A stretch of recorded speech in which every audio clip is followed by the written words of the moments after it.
पर भाग्यशाली हो आप जो 72 साल बाद ये जो सावन का महीना आया है, सोमवार से सोमवार तक का, कहते हैं इस सावन में जो सोमवार से सोमवार तक का सावन रहता है, सोमवार से शुरू सोमवार से विराम, अगर आपके घर में रुद्राक्ष है, आप रुद्राक्ष धारण करते हो या रुद्राक्ष अपने घर में रखते हो, तो उस रुद्राक्ष को छोटी सी कटोरी में रखकर या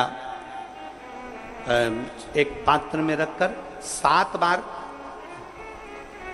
किसी भी अमावस पर, सावन में जो अमावस्या पड़ती है, ये सोमवार से सोमवार वाली सावन, इसके बाद वाले सावन का वर्णन नहीं कर रहा, हम इस सावन की बात कर रहे हैं। या तो अमावस, पूर्णिमा, त्रयोदशी, चतुर्दशी या प्रदोष, शिवरात्रि, अष्टमी, ये ऐसी तिथियां हैं जो सोमवार से सोमवार तक का जो सावन होता है, सावन में कटोरी में रखकर, प्लेट में रखकर, थाली में रखकर 7 बार अपने घर में अगर रुद्राक्ष तो उसको बलवान बनाने के लिए इसी सावन के महीने में 7 बार तो जल, 5 बार दूध गौ माता का और 2 बार गाय का घी उस रुद्राक्ष पर लेपित करना चाहिए।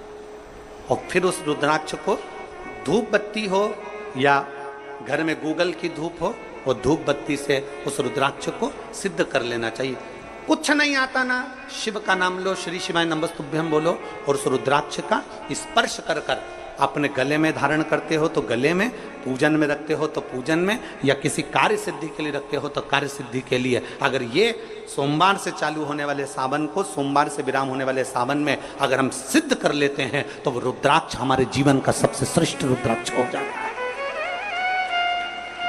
सर्वश्रेष्ठ। अभी हमारे सीहोर में कुबेरेश्वर धाम पर ये जो सावन का महीना आया है, इस सावन में हमारे यहाँ कुबेरेश्वर धाम पे वैसे तो जो महाशिवरात्रि आती है, जिस समय रुद्राक्ष उत्सव होता है, उस समय पर रुद्राक्ष को सिद्ध कर लिया जाता है। पर जो सावन ये आया है, इस सावन में हमारे यहाँ प्रतिदिन बाबा के रुद्राक्ष को सिद्ध करते हैं। प्रतिदिन नियम है रुद्राक्ष पर जल चढ़ाना, दूध चढ़ाना, घृत लगाना और बाबा के उस रुद्राक्ष, क्योंकि इतने भक्त आते हैं उनके लिए वो रुद्राक्ष सिद्ध होना चाहिए।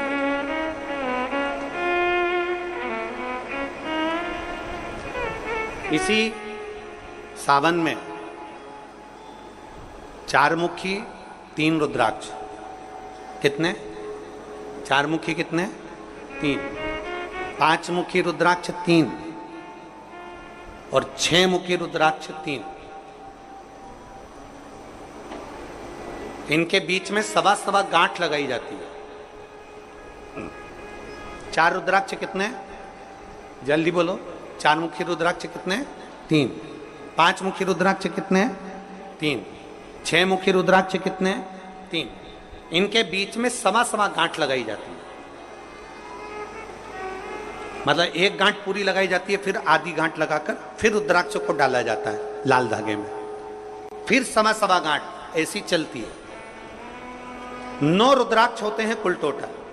अगर ये 9 रुद्राक्ष को शंकर भगवान के शिवलिंग के पास में रखकर, ये सावन, इसको अन्य सावन में नहीं कर सकते, केवल इसी सावन भगवान शिव के मंदिर में शिवलिंग के पास उसको रखकर 7 लोटा जल, 5 बार दूध और 2 बार घृत अगर लेपन कर दिया जाता है उस माला को, और उसी माला को हम बेलपत्री के पेड़ के नीचे बैठकर अपने गले में अगर धारण कर लेते हैं तो दुनिया का ऐसा कोई कार्य नहीं जो तुम्हारे लिए हो नहीं, पक्के में होकर ही मान। उस रुद्राक्ष का इतना महत्व, ये तुम जो सहज में सुन रहे हो ना, हम फिर कहेंगे दया सिंह, जो हम फिर दया सिंह जी को धन्यवाद देंगे कि ये जो सावन के महीने की कथा लिए दया सिंह जी, ये साधारण नहीं है। दुनिया के लोग भले इसको सहजता में रख लें। 27 जुलाई 1953 में ये सावन आया था, उसके बाद 2024 में ये सावन आया है। लोग तरसते हैं इस सावन के लिए कि इसमें हमें रुद्राक्ष को सिद्ध करना है, हमें इसमें बेलपत्र का पान करना है, इसमें हम जो मांगेंगे हमारा बाबा कृपा करने के लिए तत्पर रहता है। ये वो रुद्राक्ष का आनंद उठाते हैं। मैं धन्यवाद देता हूं दया सिंह जी आपको बहुत बहुत, और पूरी समिति को। शिव मंदिर में जैसे आप लोग जाते होंगे शंकर जी के मंदिर में, तो ये तो शिवलिंग हो गया, ये जलाधारी हो गई, ये जलाधारी है, ये शिवलिंग है। और जलाधारी और शिवलिंग के यहां शिवलिंग से लेकर जहां से पानी नीचे गिर रहा है, आप पानी यहां चढ़ाते हो तो ये घूम के यहां से नीचे आ जाता है। आपने जल यहां चढ़ाया शिवलिंग पे तो जल घूमकर यहां से नीचे आ जाता है।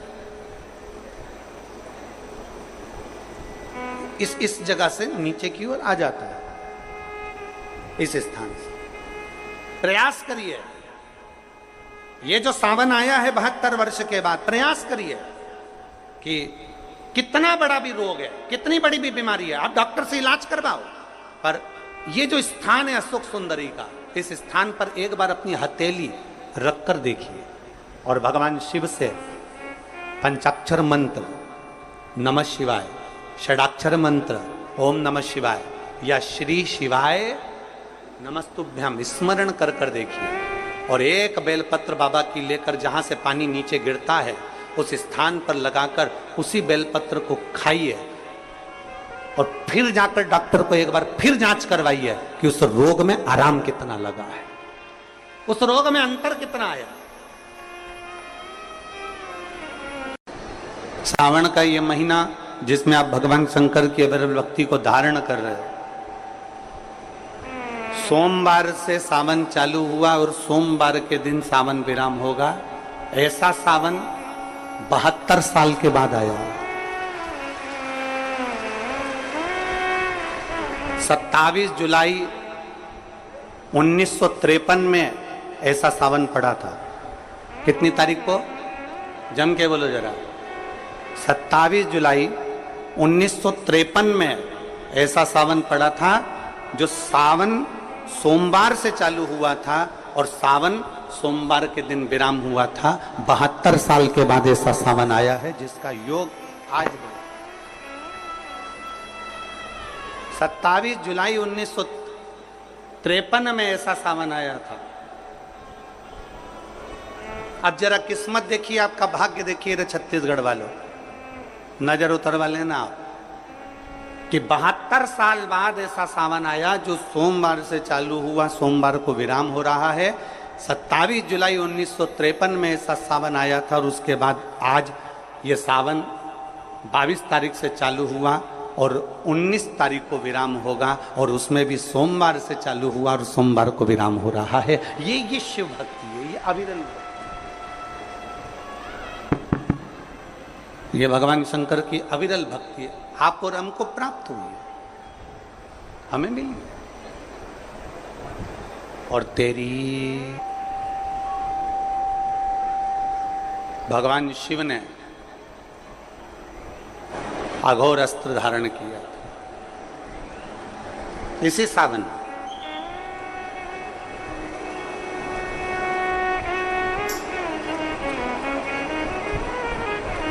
एक त्रिपुरासुर असुर हो गया, 3 पुरियों का निर्माण कर कर वो निवास कर रहा है।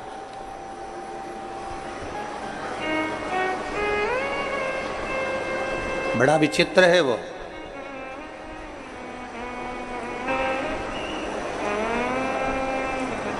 बहुत सावन आते हैं, सारे सावन आते हैं। हर वर्ष सावन का महीना आता है, हर वर्ष श्रावण का सोमवार भी आता है, हर वर्ष प्रदोष भी आती है, हर वर्ष शिवरात्रि भी आती है सावन की, हर वर्ष अष्टमी भी आती है, छठ भी आती है, सब तिथियां आती हैं।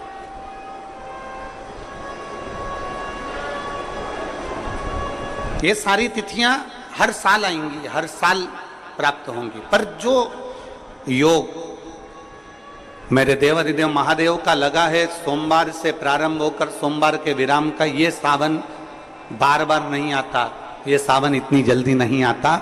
जो 72 वर्ष के बाद 27 जुलाई से 1953 के बाद में आज योग लगा, जो 22 जुलाई 2024 में प्रारंभ हुआ। बहुत ना जाने कितने कितना साधना तप असुर का वध कर दूं, पर नहीं मर। ब्रह्मदेव ने विचार करा कि त्रिपुरासुर का वध कर दूं, नहीं मर। आखिरी में खबर गई भगवान देवाधिदेव महादेव के पास। भगवान शिव जी के पास। भगवान देवादिदेव महादेव, मेरे महाकाल राजा, मेरे कालाधिपति, मेरे ओमकारेश्वर, मेरे विश्वनाथ, मेरे परली वैद्यनाथ, मेरे वैद्यनाथ, ओगरदानी, मेरे केदारेश्वर, भगवान शिव विराजमान थे, नेत्रबंद थे भगवान शिव। और सबने, सारे देवताओं ने जाकर भगवान शिव से विनय करी, निवेदन कर, भगवान देवादिदेव महादेव से निवेदन कर। और जब भगवान शंकर से निवेदन किया, भगवान शिव से विनती करी, भगवान शंकर से बारंबार जब प्रार्थना करिए, भगवान शिव से बार बार विनय किया गया, तब भगवान शंकर ने नेत्र खोले और भगवान शिव नेत्र खोलकर पूछे, ऐसा क्या हो गया जो आपको आना? ये 33 कोटि देवता, ये सारे देव आज मेरे पास में, कारण क्या बन गया? कौन सा कारण? यदि आपसे कोई पूछे कि भगवान शंकर के गले में बासुकी नाग आया, भगवान शंकर के हाथ में त्रिशूल आया, भगवान शंकर के मस्तक पर गंगा आई, भगवान शंकर के मस्तक पर त्रिपुंड आया, भगवान शंकर के नेत्र 2 थे 3 हुए, त्रिनेत्रीधारी कहलाए, त्रिपुंडधारी कहलाए, भगवान शंकर के पास बेलपत्र आई, कोई तुमसे कहे कि शिवजी के गले में रुद्राक्ष आया, भगवान देवादिदेव महादेव के पास रुद्राक्ष आया, कोई तुमसे पूछ ले कि यह रुद्राक्ष का प्रागट्य कब का है, रुद्राक्ष का जन्म कब हुआ,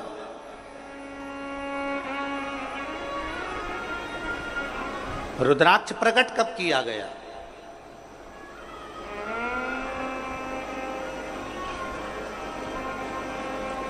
अब जरा बहुत हमसे भी कई लोग पूछते हैं, जितने लोग संसार का क्या हो जाता है कि रुद्राक्ष का जल अमृत के तुल्य हो जाता है और कैंसर जैसा रोग भी समाप्त हो जाता है। रुद्राक्ष के जल में ऐसा क्या है?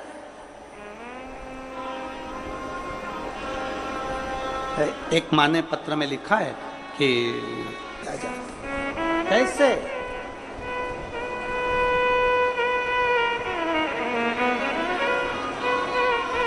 शिव कथा कर रही है, भगवान शंकर का संवाद कर रहा है, भगवान देवादिदेव महादेव का चरित्र का शिव महापुराण की कथा कर रही है। त्रिपुरासुर असुर है, 3 पुरियों का निर्माण कर कर उसमें निवास करता है, 3 पुरियों का निर्माण कर कर उसमें निवास करता है, पर उसके प्राण जा नहीं सकते।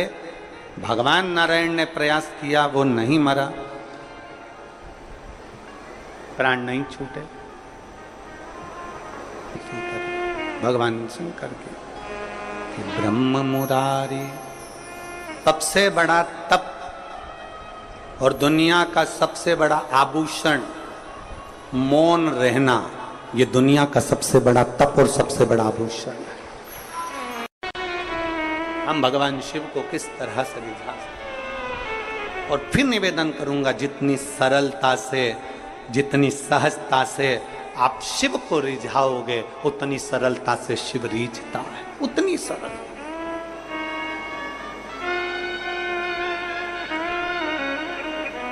आप जितने भाव से भगवान शंकर को रिझाने का प्रयास करोगे, वो उतने भाव से रिझेगा, उतने भाव। जरा विचार करिए, स्त्री की पूजन आप ऑनलाइन करेंगे, आप और हम सब आस्था चैनल के माध्यम से, फेसबुक यूट्यूब के माध्यम से, ठीक शाम को 7 बजे 2 अगस्त को बैठेंगे और ऑनलाइन सब अपने अपने घर से पूजन करेंगे,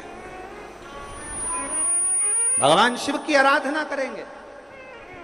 आप और हम सब मिलकर भगवान शंकर से एक साथ प्रार्थना करेंगे, एक साथ। और जब हम बाबा को रिझाएंगे, और ये इस सोमवार से सोमवार तक के सावन के महीने एक साथ, और जब हम बाबा को रिझाएंगे, और ये इस सोमवार से सोमवार तक के सावन के महीने में 2 अगस्त को तो हम शिवरात्रि मनाएंगे, और 17 अगस्त को सीहोर की कांवड़ भी बाबा की कृपा से सुबह 9 बजे भरेंगे। प्रदोष के दिन एक विश्वास के साथ शिव को रिझा, एक भरोसे के साथ भगवान शंकर, एक रुद्राक्ष में होता है। सबका बल एक रुद्राक्ष के अंदर होता है।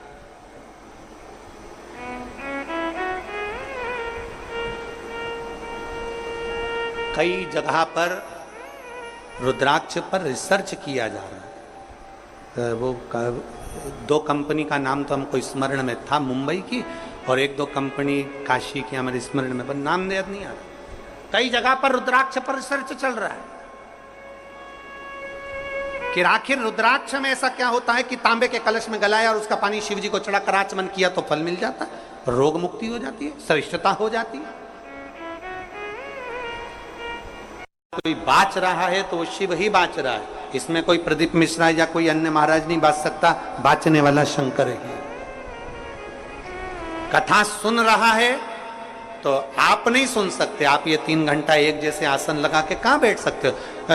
तुम आधा घंटा कहीं नहीं बैठो, तुम फिल्म देखने जाओ टाकीज में और एक जैसी बस यूं बैठी बैठी रहो, 25 बार तो मूंगफली चबा जाओ, 2-4 बार आइसक्रीम खा जाओ, उतनी देर में भी तुम कहीं सीट पीछे आगे नीचे ऊंचे मर्जी पड़ी। आधे 2 घंटे की फिल्म में 15 मिनट का इंटरवल, फिर चले गए, फिर घूम आए, फिर बैठ गए। अब यहां तो तुम्हारे को 1 बजे कथा है, 4 बजे तक, कितनी बजे आके बैठते हो? 10 बजे सवेरे, 9 बजे सवेरे यहां आके बैठ जाते हो। अब 9 बजे से पानी की बोतल साथ में, थोड़ा बहुत सामान अपने साथ में, और बच्चे आए हैं तो फिर उनका भी सामान साथ में, तो फिर 10 बजे से 1 जैसे बैठे, और 4 बजे कथा छूटेगी, सब अपने अपने घर जाते जाते 5 बज जाए, 5:30 बज जाए, कोई 6 बज जाए। समय जरा देखिए कि तुमने शिव को कितना दिया, शंकर को कितना समर्पित किया।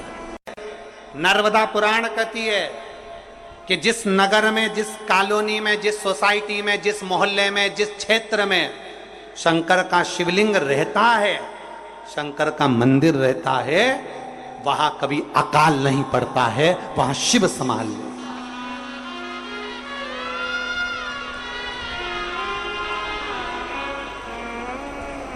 वहां शिव संभाल, वहां वो गर्दानी संभाल।